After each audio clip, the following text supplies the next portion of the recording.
Due to the time constraints, we will start at 3:30 sharp. Before we start our second session, Professor Tesse talked about the conflict between the mainstream community and the natives.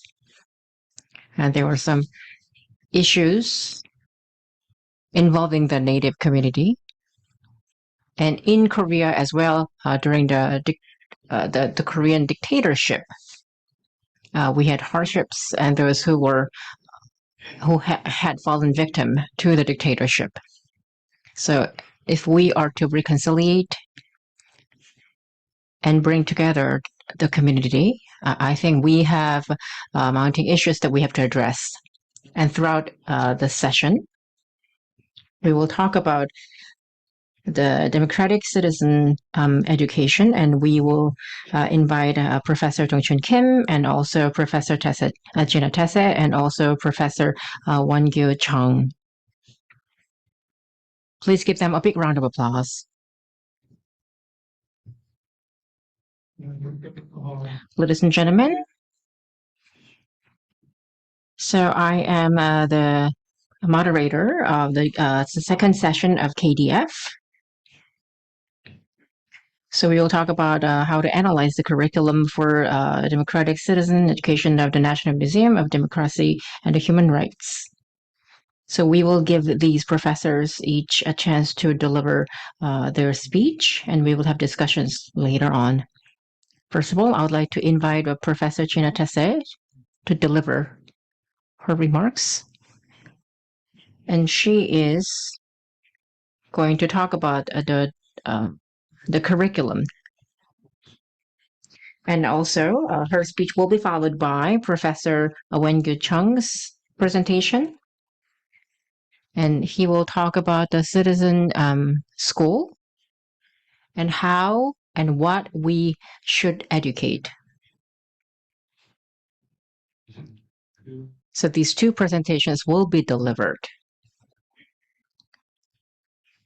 So what we should teach in terms of democratic civic education, it is a hot topic in Korea. There are a lot of disputes encompassing this topic. So the term democracy, democratic, the term is included in the democratic civic education. So some people don't think this is proper. And some people do have negative perception towards utilizing this term because they think it's too political. And that is some people's interpretation and perception. And also, aside from this ideology, so even those who teach democratic civic education, those who deliver democratic civic education, they also have disputes. They have disputes over what should be included or not. And they also, some suggest that we have to limit the topic to help people enhance their ownership as citizens. So all these people, all these stakeholders are not on the same page, and these are continued sort of hot topics. And so there are some criticisms over the democratic civic education only covering the topic within the context of nations. So perhaps we should focus more on global civic education rather than democratic civic education. So there are all these many different perceptions and opinions towards this topic. So within the KDF, they have focused on the democratic movement. But there are some people who suggest, oh no, we should focus on the democracy overall. So I suppose Professor Chung will cover this. So once we build up the institution on the democratic civic education, I think we will have more discussions on that. I suppose at the UNESCO level and at the global level, so Professor China Tessa will deliver her presentation on this topic in the global context. You have 20 minutes, Professor. Please go ahead. Thank you, Professor.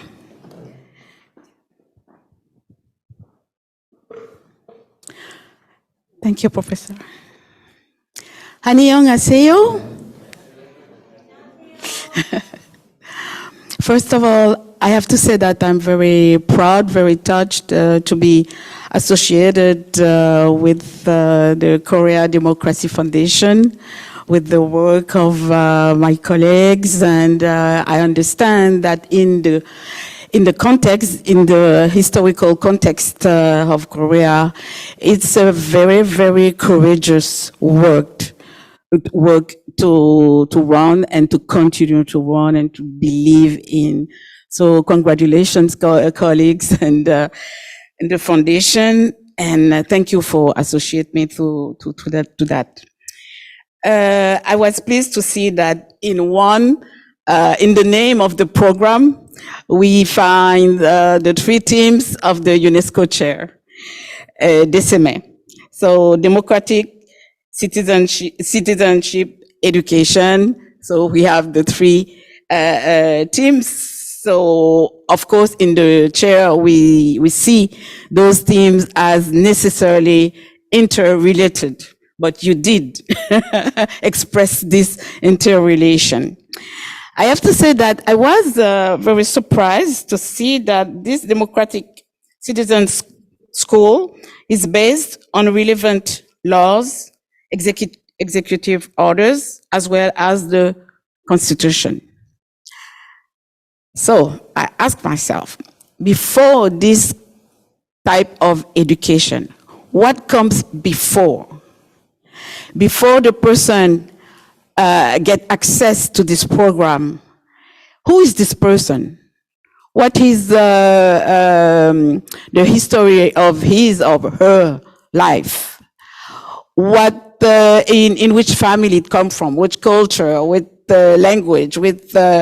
But of course, I've been told that Korea is a very homogenic society, but within the homogenic society, there is diversity anyway, social diversity and everything. So I asked myself, okay, who are the person who get access to this, to those types of programs? So that's why my presentation, the title is Education for a Global Culture of Peace. More than a necessity, it should be a priority. But it should be a priority from identities, authorities, and citizenship. And those identities, authorities, and citizenship are very, very often wounded identities, wounded authorities, and wounded citizenship. So I would like to present, in that sense, a model Paul, Carr, and me, we've been developed and we've been working on for a couple of years now. This model is called Wounded Identities. Thank you so much. Wounded identities in their fundamental dimensions, meaning the physicality in the black part, meaning the body, the affectivity, the red part, meaning the heart, meaning the emotions, the affectivity. The third one, intellectuality, meaning the mind, the spirit. And the fourth one, in education, we don't like this term, but the spirituality, meaning the soul in French, l'âme. Meaning that when a person is wounded by wars, by social pathologies like racism, sexism, machism, this person is a whole person. So the person is not affected in only one part of the self. All the parts of the self are wounded. Entonces, my Spanish is coming out of my mouth.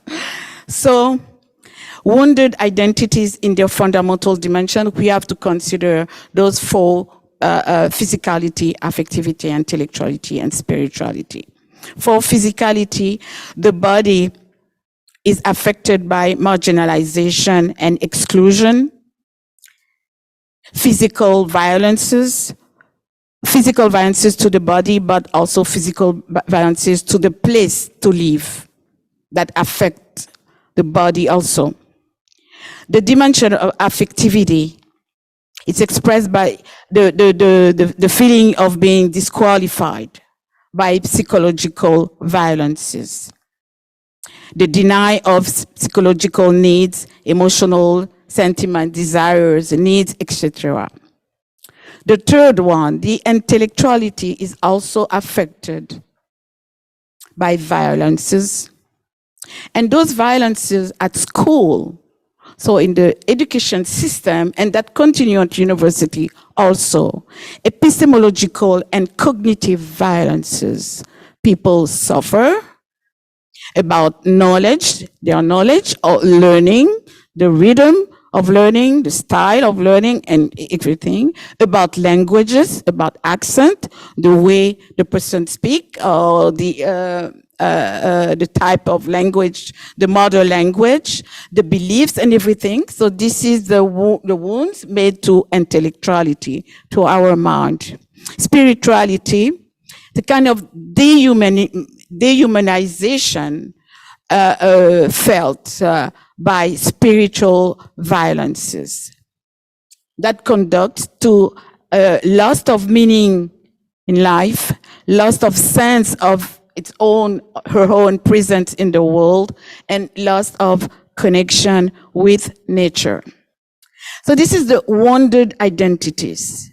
But the wounded identities, they are not isolated. It's a continuum of the social wounds. That means that the wounded identities leads to wounded alterities. Because if my identity is wounded, I'm going to have problems with my relation to others. So identity as relation to myself is wounded. And alterities, my relation to others, going to be wounded also.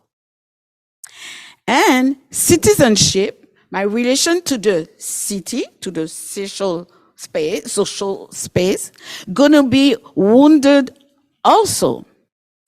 And my relation to the global world, to nature, to the planet, going to be wounded also.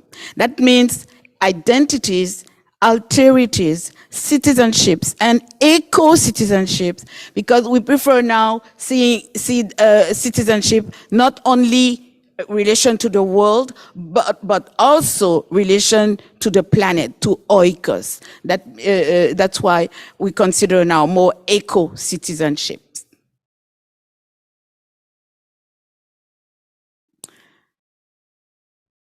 For example, this is an example of those global wounded identities, alterities, citizenship, and eco-citizenship. I'm thinking particularly of the wounds of people of African descent in Abya Yala. Abya Yala, it's called Americas, but Abya Yala is the decolonial name of this continent where I come from. We are now almost at the end of the international decade for people of African descent. 2015, 2024. I don't know why, but we seem to miss 1 year. It should be 25, but UN declared 2015 to 2024. I imagine that it's at the end of 2024. So the international community is recognizing that people of African descent represent a distinct group whose human rights must be promoted and protected. And the theme of this international decade is recognition, justice, and development. So for those people, by example, for those people particularly with high intensity of wounds in their identities, in their alterities, citizenship and eco-citizenship, because of the rest of slavery, of colonization, and now the systemic, chronic, and systematic racism all over the planet. You know, consider which kind of citizenship, which kind of democratic citizen education, you know, those people like me, like my family, those people can access to.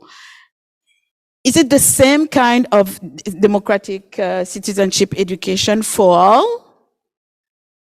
Do we have, or maybe not, to take into account those wounds in order to make a democratic citizenship education who take into account the context of those people? So transformative education for global culture of peace cannot avoid the continuum of the wounds. So education, it's about peace, it's about education, it's about citizenship. It could be also in education, in peace, in democracy, with or for. Those little words, preposition, offer four different programs, 4 different models of education and democracy, education and citizenship, or education and peace. We see that education, recognition, and justice in the themes for the international decade. And the slogan now is no justice, no peace. So we see that there is a link between this international decade for people of African descent and the question of the theme of the symposium also. SDG, transforming societies and people's life. That's the goal of SDG, the SDG about peace and justice. But look at as the SDGs, you know, we see that peace is the 16th SDG. Is there a message in this position? 16 over 17. So almost the last one. If yes, what is the message? In 2015, we built this table like that, you know. So I think that peace should be at the very first condition for the realization of all SDGs, of all SDGs. What happened in the world now shows us that without peace, education is not possible, poverty continues, it's even worse, gender equality, it's a myth, etc., etc. Water, access to education, access to energy, everything. And war, it's not a good thing for environment either. So climate change with war, you know, we are not in it at all. So let's place the 16 SDG on the top of the other one. Failing to assure peace is a failure to assure the realization of all other SDG. Next December 10th, 2020, 2023, we're going to commemorate, celebrate, 70 years of the Universal Declaration of Human Rights. So I think that as a suggestion or a recommendation, we have to recall, to reclaim, to reaffirm, to stand up, to struggle for peace as a fundamental human right, the primary condition for the respect of the other rights. So I think it's nowadays peace seems to be a myth. So let's take advantage of this 70 years celebration in order to reaffirm, reclaiming and recalling, standing up for peace. I come back with the philosophy Ubuntu, okay?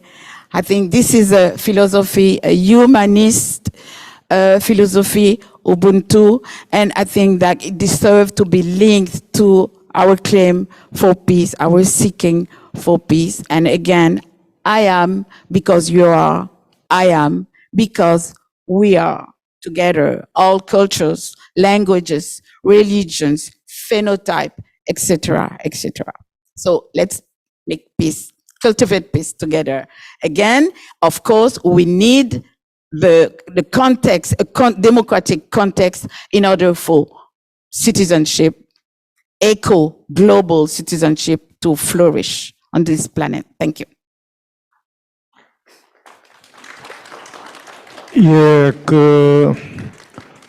Yes. Yeah, so it was indeed a meaningful presentation. Thank you so much, Professor.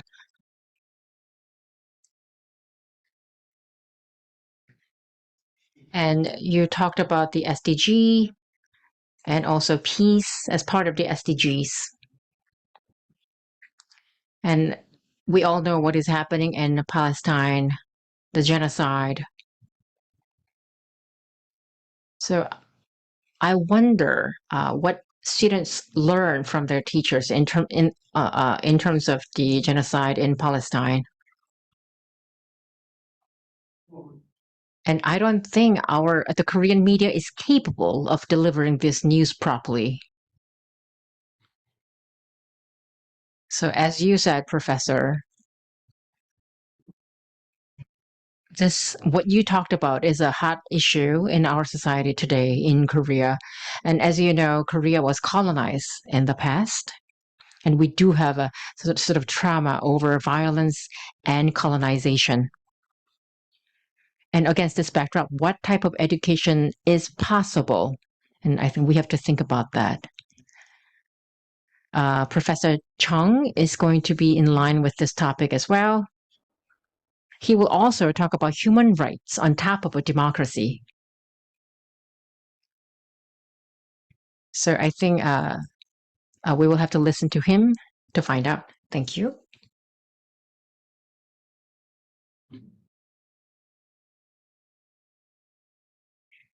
So, good afternoon. My name is Chung Won-gyu. As introduced, I would like to thank the Korea Democracy Foundation and UNESCO once again for convening this symposium.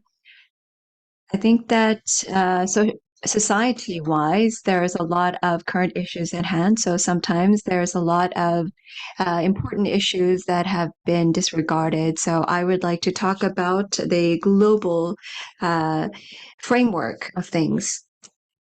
I don't have a lot of time, so I think that there's a lot of relation. So I would like to introduce myself.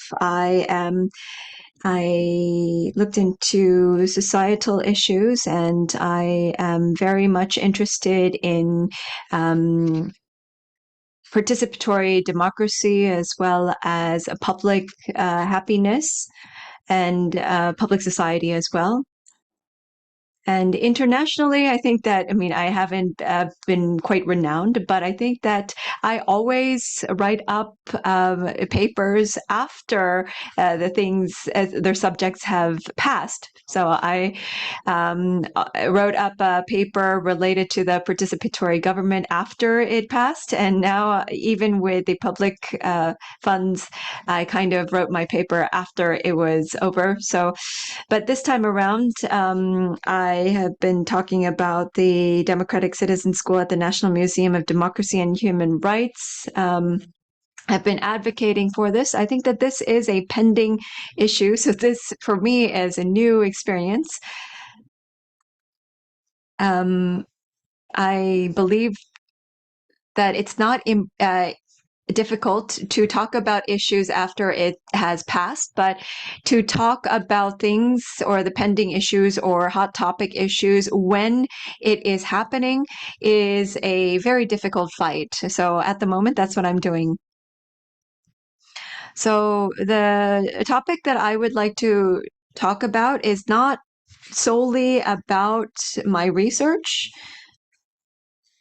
but my research itself is really about the analysis and about what I wish for, but also about the entire process of how I am navigating through. So if you look at my paper and my analysis, I think that I start off by saying that watching the news can be depressing sometimes because natural disasters and risks of war and crimes, as well as the bipolarization of discrimination, it feels as if some of the countries are split in half. It's not just Korea, but also around the world. It feels that the world is falling apart. So sometimes it feels that the world is really crumbling apart. If you think about it, what is the root cause of things that create these things? It's actually people, it's humans. Humans create these issues and problems. Then I think it's only humans that can actually address the solutions to these problems. And it feels as if there's a lot of problems in this world. However, you can also think that there's a lot of other peaceful countries as well. So if we put in a little bit of effort, then we can actually work together to create a very peaceful society and peaceful world. In order to better the society and better the world, we all need the participation of others. And we have to understand that not all opinions are going to be the same. There are pending societal issues. We all have to work together to see eye to eye. And I think that we need the political system and societal systems to bring all this together. And I believe that that is democracy. There are, of course, pros and cons to democracy. There's, of course, outstanding pros. In democracy, I think that it's quite inclusive compared to any other system. Under the democratic rule, even those who oppose it believe that inclusiveness is one of the biggest strengths. However, because it's so inclusive, we are accepting of all others who have different views. It's very difficult to mitigate and to address and to accept the other opinions. It's always a problem of adjusting to the different opinions of all others. I believe that under that concept, it's very important to have the democratic citizenship education. Once you have a crater amongst the people, and if you have a divide, it's very difficult to bring people back together. But just like the rules is a veil of ignorance, it's if you don't have a clear understanding of the interest of people, if you educate them, And if you can adjust through education, the democratic citizenship education, I think, will act as a very good role for the future. Next slide, please. Now talking about the democratic citizenship education. Then let's talk about the current status in South Korea. Just like in Korea, like other countries, the political neutrality is very important, and we have to be unbiased, and it's actually stipulated in the Constitution. And in education, there are forces that are forbidden in manipulating education. However, in Korea, there is a uniqueness that this kind of neutrality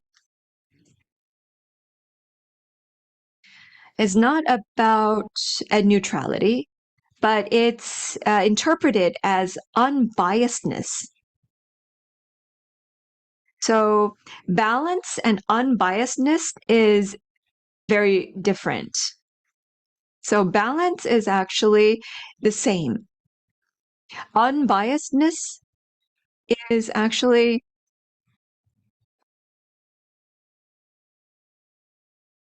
is not being biased or being weighed to one side or another.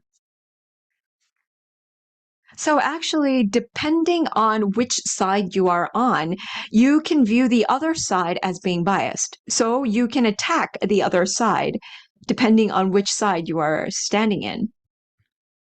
So there is always a possibility, and you have to participate in education with the premise that whichever side you're on, you have that premise of having to protect yourself from being biased and having to come back with that argument. You could be biased towards the right or the left, and you have to advocate yourself and protect yourself. And as you can see from the last slide, you can see that sometimes education cherry picks, and there's always a gap in the education depending on what is truly needed.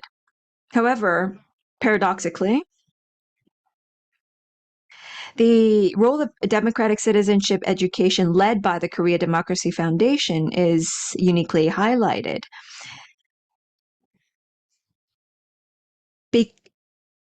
It is quite free from these biased or unbiased discussions because it's actually the objectives are defined by law. So whether it's biased or unbiased, there are aspects that are stipulated by law. Then it can actually be free from the discussions of neutrality.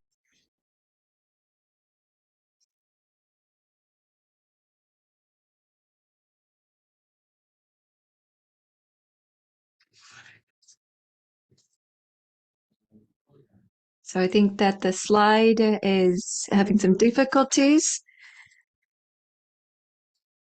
So now I think that this is talking about the development and the risk of educational vacuum.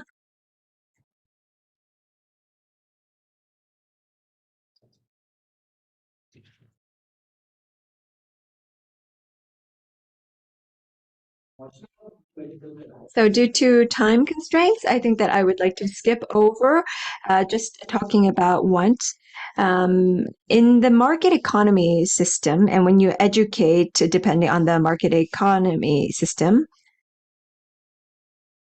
those who are anti-capitalist or anti-market economy,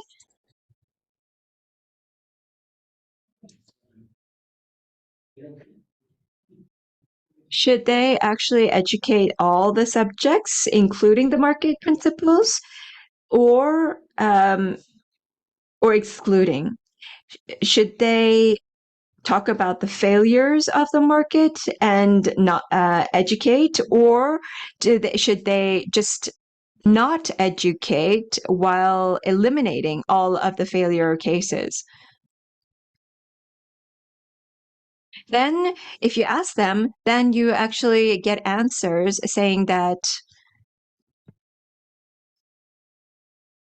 maybe we should not teach or educate about the market itself rather than talking about the failure of the market economy. That's why there is a risk of the educational vacuum. This was what I was talking about in this part. Then please move on to the next slide.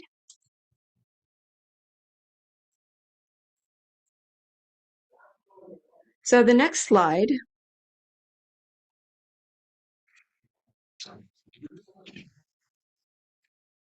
so the curriculum is talking about the democratic civic education, relevant laws, and the executive order. So because it's actually a government-funded agency,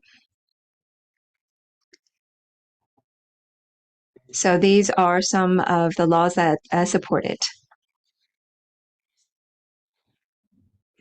So under these relevant laws, you have the objectives, but not the content itself. So from the projects that I am looking into, I want to also add in the basic 101 rules for constitution as well as the basic societal regulation laws.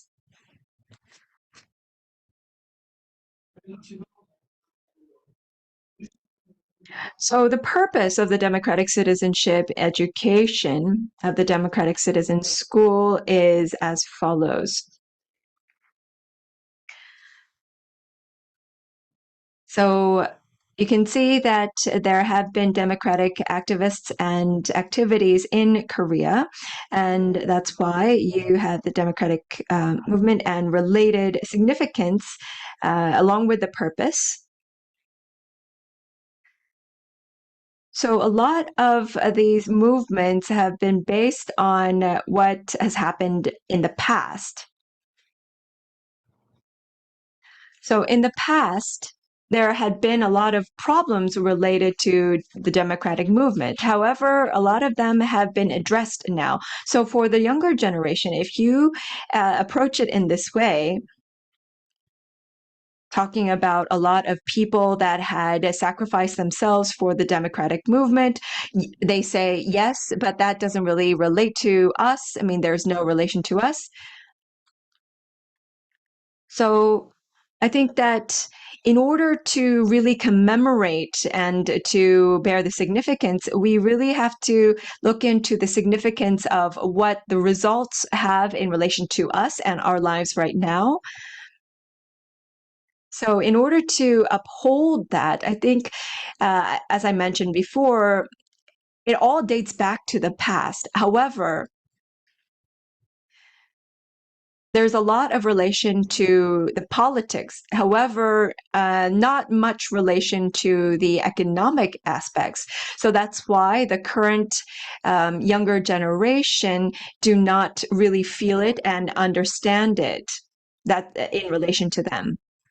That's why there's a lot of projects related to the inheritance as well as the current activities. As the moderator had mentioned, I do question whether we should just commemorate the democratic movement itself, or should we really connect it onto gender issues or other transparency of media issues, the pending issues at the moment? But I think that because of the current issues at hand, I think that there's a lot of influence from the government. So that's why we actually have separated these issues. So, however, nevertheless, I think in terms of upholding the commemoration and the upkeep of these themes, I think that we do need to somehow imbue the meaning and the past, as well as commemorating the democratic movement into our project. So I think that what the slides that I have provided are quite long, so I would like to skip over some of these slides and move on to the concluding remarks. Lastly, this is the concluding remarks, so I will read it and move on. So, as someone who has experienced roughly half of the listed democratic movements, there were moments when I felt as though Korean society has progressed beyond my expectations. However, as time went by, it became clear that there are many, including myself, who view democracy merely as another means to seize power, those who become democrats when they are minorities, but become autocrats when in power, and those who hope for democracy but are unable to fully embrace it. While it's not an easy task, I hope that one day we can all say yes to the following question: am I happy to be democratic? Democracy and democratic citizenship education has just begun. That's the end of my presentation. Thank you. Thank you very much for both of your presentations. So as a moderator, I think that I have the right to continue on with the discussions. I will ask you both each a question and then open up the floor for some questions. We have maybe 15 minutes for questions. The first for Professor Gina Dessé.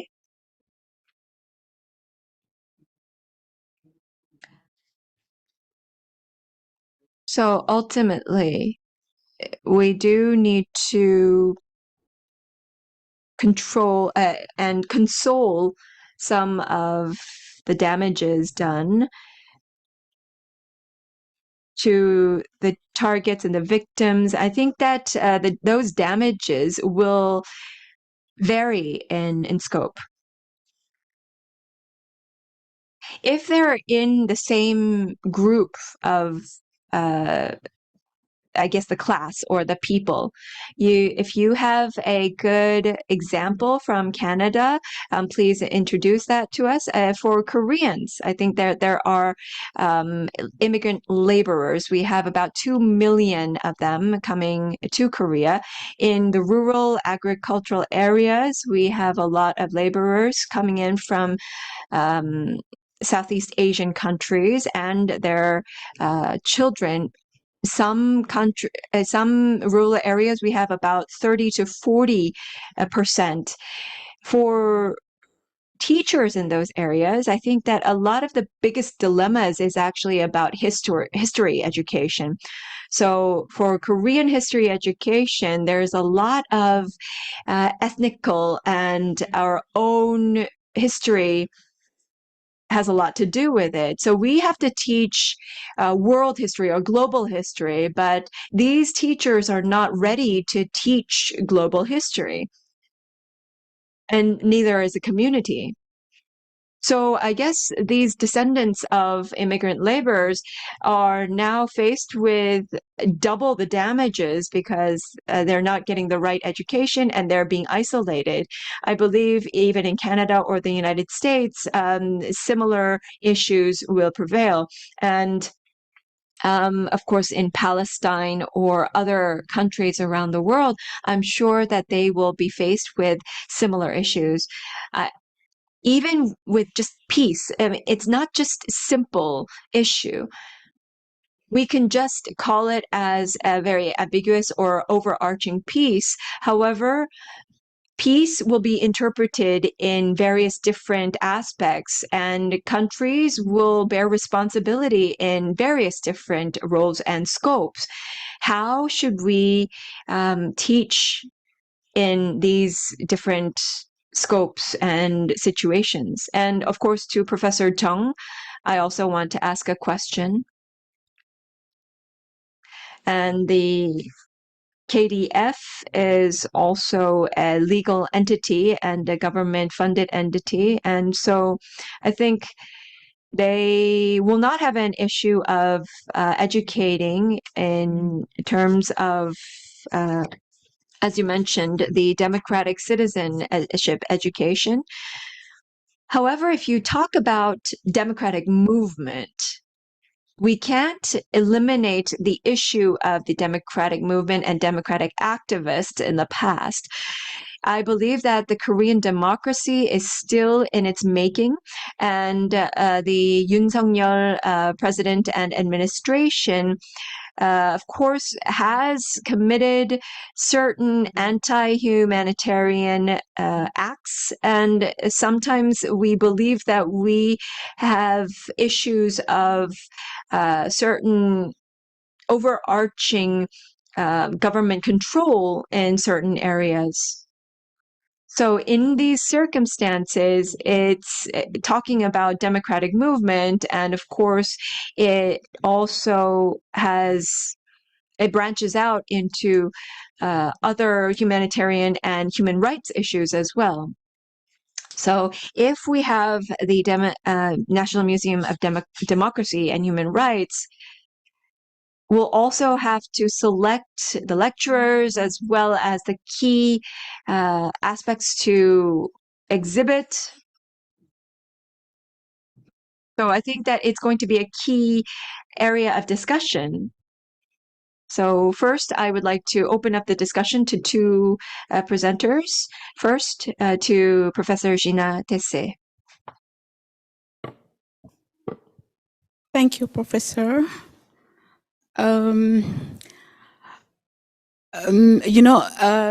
Canada is a huge country. It's one country, but it's 10 provinces and 2 territories. So that means 12 different education system. In Canada, there is no national education. Education is at a provincial scale. That means that there are as much as education system as territories and provinces. So it will be difficult for me to say in Canada, this is those type of models of citizenship or democratic education where we follow. And in Quebec, what I can say, I'm afraid to say that, but we are just in between all of us, okay? So I'm going to say it anyway.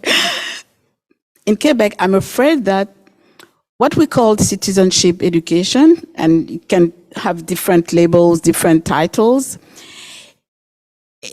it seems to me personally that citizenship education is a tool used by successive governments, to put their agenda in it, and especially to discipline the others, to discipline immigrants, to discipline women with veil, to discipline the migrants coming in Canada, to make them know that they have to speak French and they have to respect laicity because religious is not welcome in Quebec and everything. So citizenship education, it's like a ball that government play, so it's to me it's very suspicious citizenship education, because every government want to shape a model of citizen, according to their own values, their own vision of Quebec. So that means citizenship, it's not about democratic, like what you're struggle for, what you've been co-construct. Citizenship, it's about how we want those persons, especially, to be shaped in order to be able to integrate them or assimilate them in the society. So in that sense, it depends on the government today and the other day and yesterday. So For sure, teachers, they have the problem because they have to adapt to those different models, different visions of citizenship education, of course. So, and it's not so easy for them because they are not, they don't have the formation for that and everything. I would like to say that I don't remember his name, but a person in the U.S. administration has been marching with Martin Luther King, decades ago, and he died a few years ago during the pandemic. And he used to say that, you know what? Struggle for democracy, struggle for peace, struggle for to stop racism. It's good trouble. It's good trouble. I don't know if someone can tell me who said that.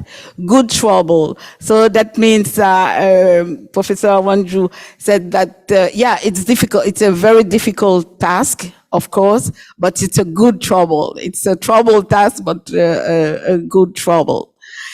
And if I may ask a question to Professor Wanju, it's about neutrality. We from physical sciences, we see objectivity, neutrality, universality as scientific criteria. But from a critical epistemology perspective, we see all those not as scientific criteria, but myth. For myth, universality, objectivity, verity, truth, and neutrality. And you said, what if the problem is it to have bias or to hide the bias behind this mask of neutrality? So is it not better to show up and say, okay, this is my bias, okay? Those are my, so you know where I come from, you know where I stand. So you're going to be able to interpret, to understand better what I say, because I come to you, in an open face and not behind the mask of neutrality. 예, 감사합니다. 그러면 Thank you so much, Professor. So I would like to ask Professor Chung to answer my question. So before I forget, just to answer Professor Tessé, I do agree with your comment. Unless we actually have a perception, I mean, we don't have any thoughts on something. So without a perception, we can't actually eliminate any kind of thoughts either. So we do have to have a objective and neutral thought. So I personally think rather than neutrality, I think that we need a balance, and we think a balance is a better societal guide or standard, because if someone actually thinks like A, it's not going to be a balanced thought. So neutrality isn't this or that. You have to have exactly in the middle. So in the Korean Constitution, the neutrality of education was something that intentionally was something good. So constitutionalists was striving for balance in education and neutrality. However, politicians were actually taking advantage of that concept. That's the reality of Korea. And just to answer the moderator's question, I think that this is very difficult. It's a difficult question. I think that defining the current phenomenon and using education to seek transformation are two different things, especially if you have teenagers. The younger you are, if these people grow up, I think that they have their own perceptions, and I think that it's very difficult to honestly talk about them themselves. So I think under the context of education is you have to use very small issues to progress education. However, whether it's small or big, I think related to the democratic movement, there's a lot of different opinions and thoughts. That's why, as I mentioned before, in the context of neutrality, there is going to be various different opinions and complaints about it. That's why if you have a certain subject, an organization or a business should get a public proposal, and those who actually want to conduct the education maybe should participate in this kind of public tender. And I think that this is why there's a lot of citizens that cannot raise their voices, and it's very difficult to discuss. Well, thank you very much for your input. We have about 5 minutes. If you have if there's anyone from the floor that would like to make a comment or question, please raise your hand.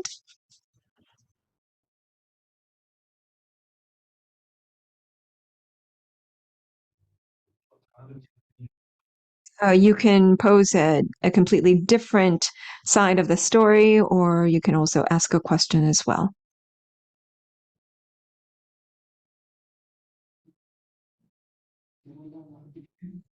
I have a question.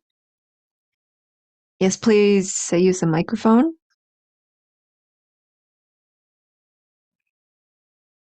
So, while listening to your discussions, I couldn't help but think that in Korea, the current situation at hand in society, whether it's race, culture, or religion, I think that it's very difficult to expand our base, whether it's ethnicity, race, or religion.